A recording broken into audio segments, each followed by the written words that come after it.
안녕하세요. 법대생TV의 법대생입니다. 오랜만에 때려박는 판례암기를 다시 한번 시작하려고 해요. 때려박는 판례암기를 다시 하려고 하는데, 오랜만에 오늘 주제는, 임금에 대한 공부를 한번 해보려고 하는데요. 우리 근로기준법은 임금에 대해서, 사용자가 근로자에게 지급하는 임금에 대해서 일정한 보호 규정을 두고 있어요. 근기법 제43조 1항에서, 직전통일, 직접지급 원칙, 그리고 전액지급 원칙, 통화지급 원칙, 그리고 1회, 한 달에 한 번 지급해야 된다는 정기지급 원칙, 이렇게 네 가지 원칙을 규정을 하고 있는데, 오늘은 그 중간에 있는 전액지급 원칙과 그리고 통화지급 원칙에 대해서 뭐가 문제되는지, 그리고 또 그 문제되는 지점에 대한 판례의 입장을 한번 살펴보려고 해요. 구체적으로는 제가 지금 자리를 살짝 옮겨서 그 화이트보드에다가 직접 쓰면서 여러분들이 보기 좋게 직접 쓰면서 한번 정보 제공을 해보도록 하겠습니다. 지금 바로 가볼까요?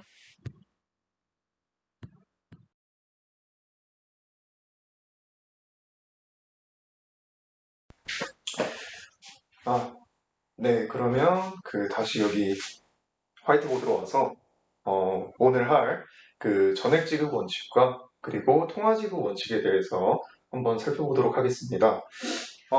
근데 왜 아까 말씀드렸다시피 근기법 43조의 1항에서는 직전통일, 전통일 이렇게 네 가지 원칙을 규정하고 있는데 왜 이거 두 개만 앞에 있는 거 전액지급 원칙과 그리고 통화지급 원칙만 보냐라고 궁금해하실 수도 있는데 일단 직접지급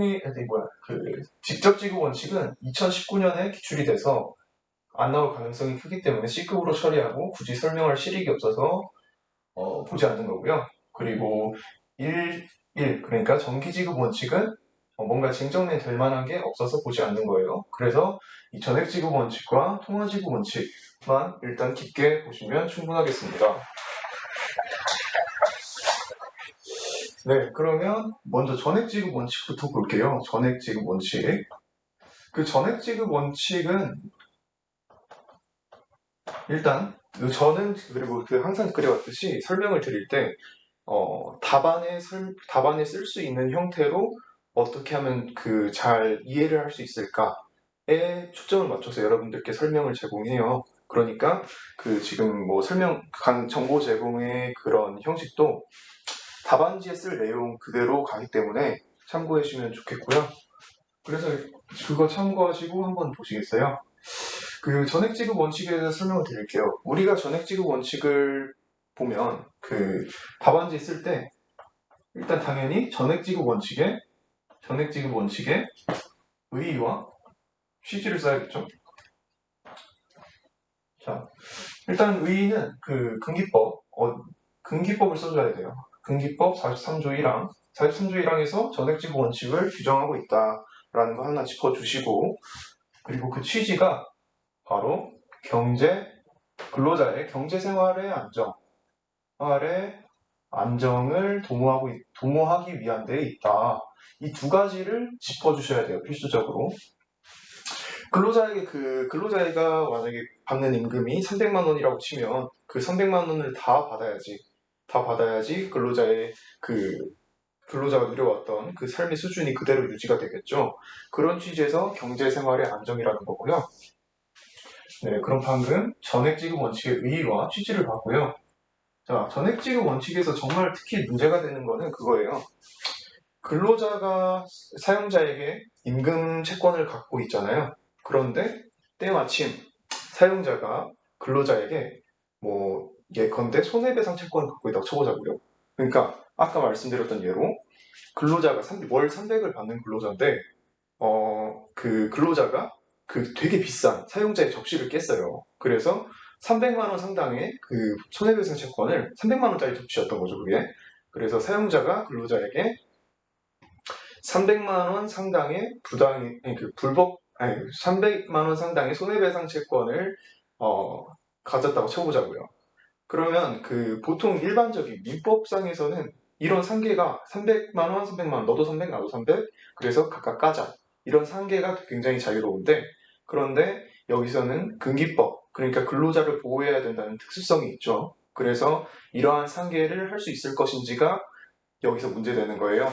그래서 그거에 대해서 한번 살펴봅시다. 자, 상계 가능성이 2번 목차예요. 상계 가능성. 자, 원칙적으로 상계가 될까요? 안 되겠죠? 왜요? 근로기준법 제43조 아까 보셨잖아요. 43조에서는 뭐라고 하고 있었죠? 임금은 사용자가 근로자에게 전액을 줘야 된다. 월 300 받는 애면 월 300을 전액을 다 줘야 된다. 원칙적으로. 근데 우리 판례는 세 가지 예외를 인정하고 있어요. 예외를 보면 그게 뭐냐면 첫 번째로 근로자의 자유의사에 따른 동의. 판례는 근로자의 자유의사에 따른 동의라면 상계할 수 있다고 해요. 당연하죠. 근로자가 하고 싶어서 하는 거니까. 그런데 그러니까 이런 자유의사에 따른 동의의 그 양상은 두 가지로 나타날 수 있는데 사용자가 근로자에게 야 상계하자 해서 근로자가 정말 자유로운 의사에 하에서 네 상계할게요 라고 하면 문제가 없겠죠. 근데 판례는 이때 이러한 그 자유의사는 엄격하고 신중하게 판단해야 된다고 해요. 근로자에게 자유의사가 있는지는 매우 엄격하고 신중한 판단이 필요해요.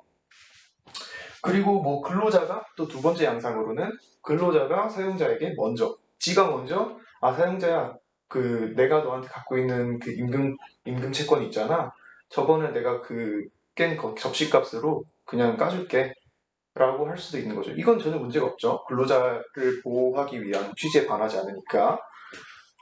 그리고 두 번째 조정적 상계예요. 조정적 상계.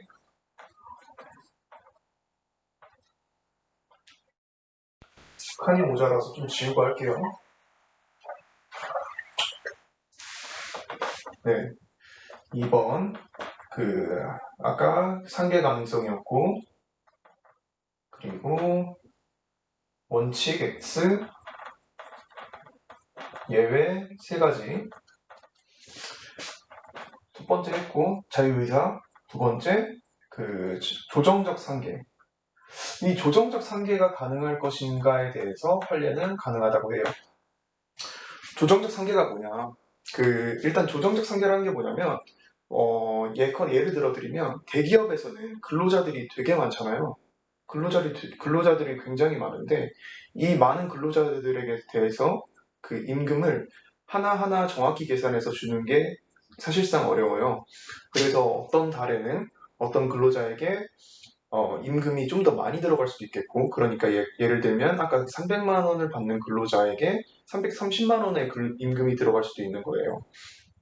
그래서 그 초과 지급분인 그 30만 원 있잖아요. 그 30만 원을 물론 그 달에 받자마자 근로자야 그 30만 원을 다시 나에게 돌려다오라고 할 수도 있겠지만 그렇지 않고 그 다음 달에 그 30만 원 저번에 너 30만 원 더 받았잖아. 이번 달에 270만 원만 줄게. 이게 상계인 거죠.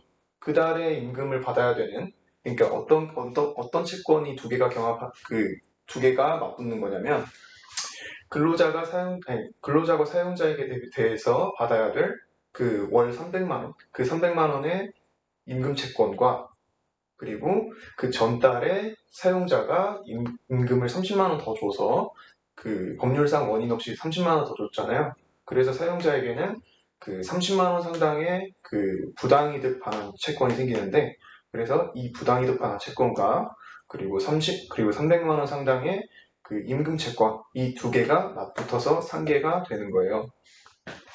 그래서 이런 상계가 가능한지가 그 문제가 되는 건데 이거에 대해서 판례는 이렇게 말을 하고 있죠. 시기 근접 해서 정산 조정의 실질을 잃지 않고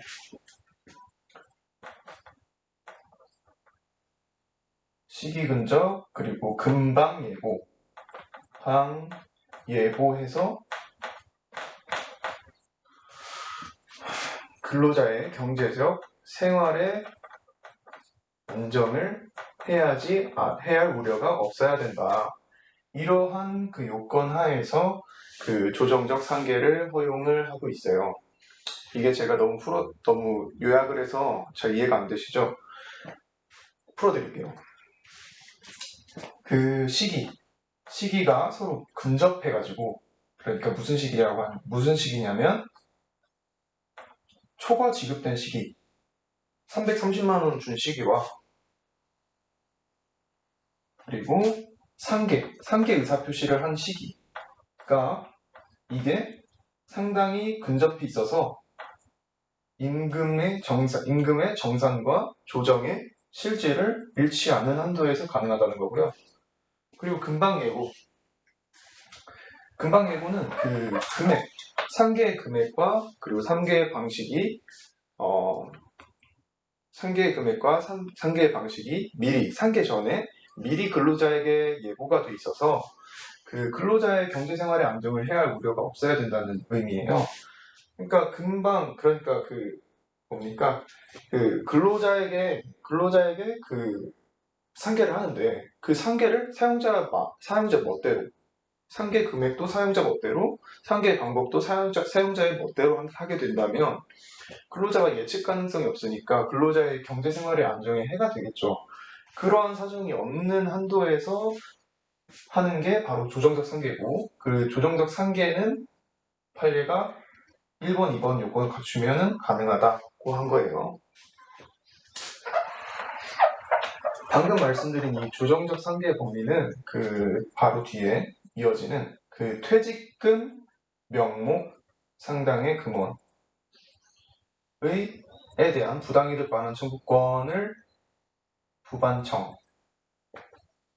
퇴면금 부반청에도 그대로 적용이 되는데요.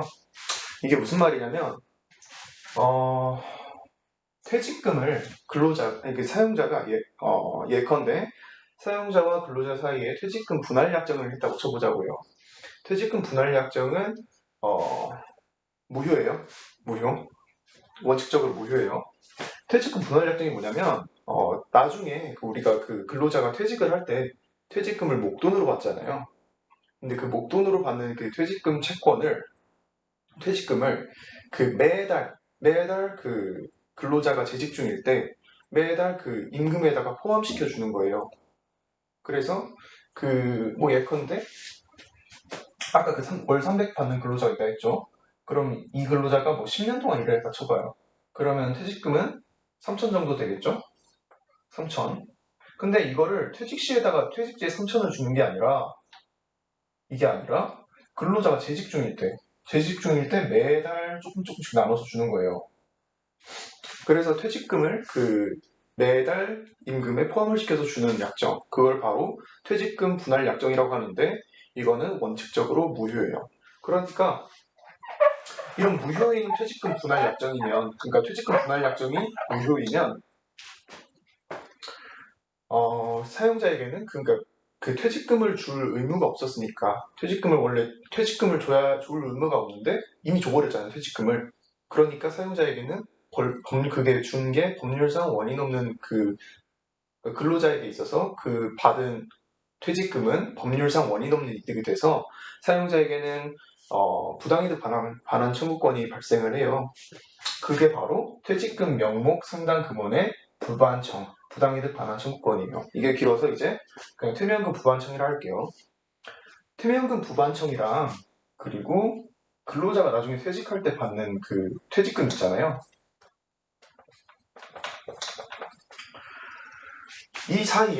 얘네 사이에 아까 그 임금에 있어서 그 임금의 그 보호 원칙 중에서 그 전액 지급 원칙에서의 또 그 조정적 상계 법리가 여기에 적용될 수 있는가에 관해서 판례는 yes라고 해요. 먼저 그게 yes가 되려면 퇴직금이 임금의 성질을 가지고 있어야겠죠. 그래서 퇴직금의 법적 성질을 먼저 봐요. 이거는 판례는 후불임금에 해당해서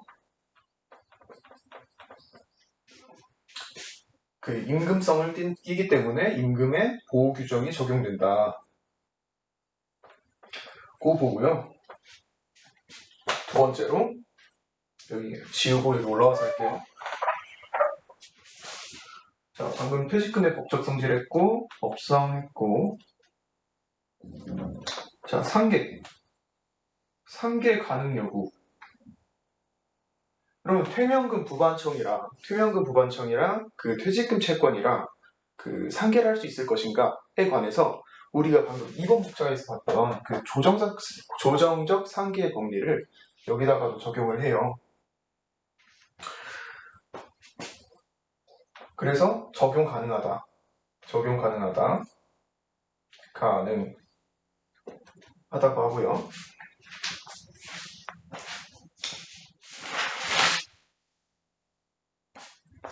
그래서 적용 가능하기 때문에 그 퇴면금 부반청을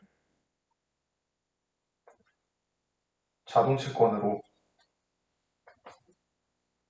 그리고 퇴직금 채권을 수동채권으로 해서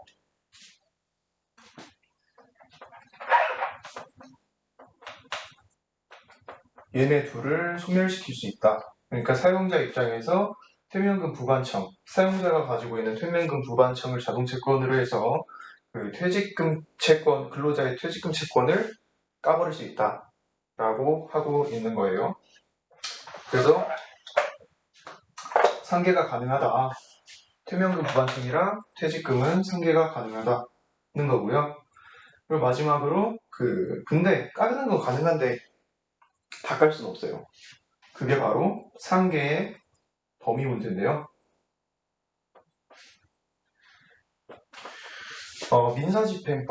민사집행법과 몇 조야? 네. 246조에서 46조와 민법 497조를 볼 건데요. 민지법 246조는 그 퇴직금 채권의 2분의 1을 압류금지 채권으로 규정을 하고 있어요. 퇴직금 채권의 2분의 1을 압류금지 채권으로 보고 있고, 민법 497조는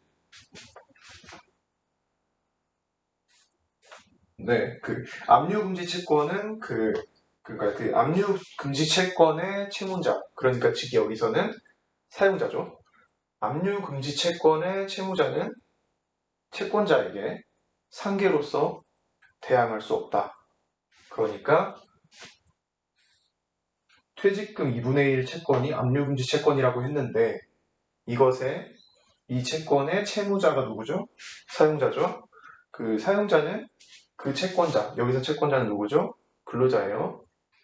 사용자는 근로자에게 상계로서 대항할 수 없다고 규정하기 때문에 결국 퇴면금 부반청과 퇴직금은 조정적 상계라면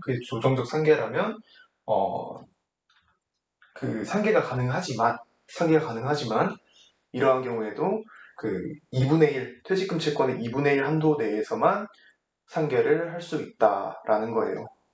좀 말씀이 길었죠. 네, 그래서 지금 살펴본 건 전액지급 원칙을 살펴봤고요. 이제 이거 지우고 통화지급 원칙을 한번 살펴볼게요.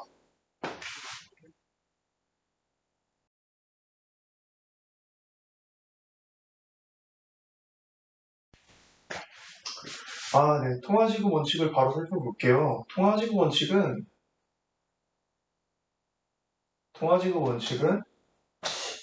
전액지급 원칙보다 되게 더 쉬워요. 그러니까 이거는 그냥 가볍게 들으시면 돼요. 쉬우니까. 먼저 의의와 또 취지를 보면 똑같아요. 근거 조문은 43조 1항이에요.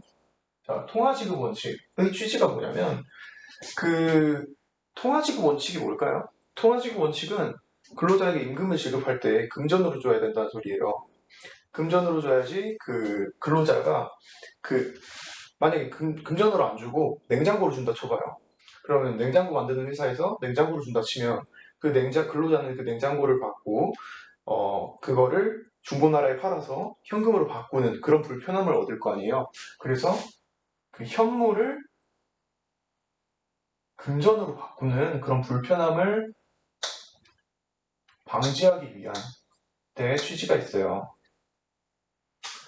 네, 여기서 문제가 되는 건 뭐냐면 통화를 지급해줘야 된다고 했잖아요. 그런데 통화를 지급해주지 않고 방금 들어드리기에는 냉장고였는데 그 냉장고가 아니라 이번에는 채권을 대신 주는 거예요. 이전에 예에서는 냉장고를 대신 주는 거였는데 그게 아니라 임금 대신에 채권을 대신 주는 걸로 그 임금 지급을 가름할 수 있는가, 이게 문제가 되거든요. 그래서 임금 지급에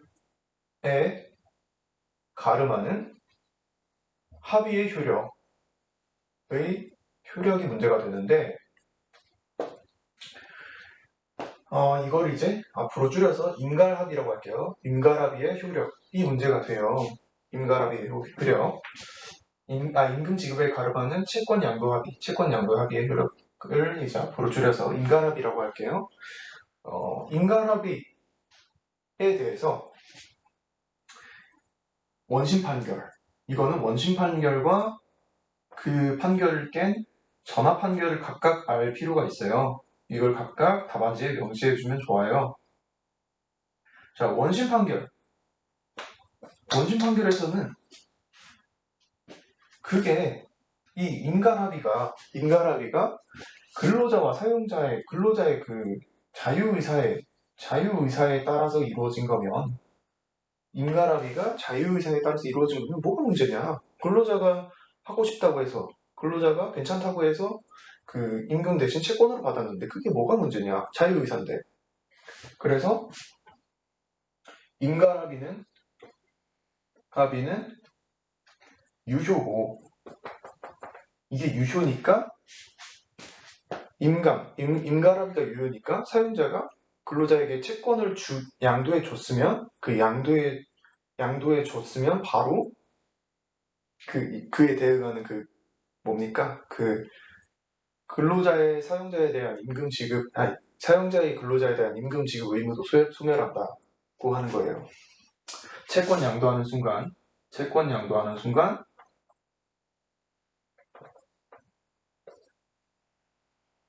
임금 지급 의무도 소멸한다고 하는 거고요.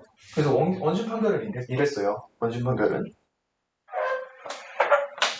근데 전화 판결은 이 원심 판결을 깨고 이런 입장을 보였어요. 아니 네가 말하는 원심화, 그거는 민법에서나 통하는 얘기고 근로기준법, 근로자를 보호하는 근기법 제43조가 있는데 제3조 1항에서 통화지구 원칙을 규정하고 있는데 이걸 싸그리 무시하고 근로자가 자유의사에 따라서 합의를 했다고 그 효력을 그대로 유지한다고? 그건 아니다라고 하겠죠. 구체적으로 뭐라 했냐면 근기법 제43조 1항을 그 통화지구 원칙을 고려를 하면 원칙적으로 전화 판결의 원칙이에요. 원칙적으로 갈전무다. 임금 지급에 가름하는 채권 양도의 효력, 가름하는 채권 양도의 합의는 전부 무효다. 갈전무라는 원칙을 내세웠어요. 그런데 예외적으로 허용되는 경우도 제시를 했는데 예외적으로 허용되는 경우에 그 두 문자를 바로 제시를 해드릴게요. 이거 오늘 바로 딴 되게 따끈따끈한 두 문자고 굉장히 리드미컬하니까 한번 잘 참고를 해보세요. 무알가라 지위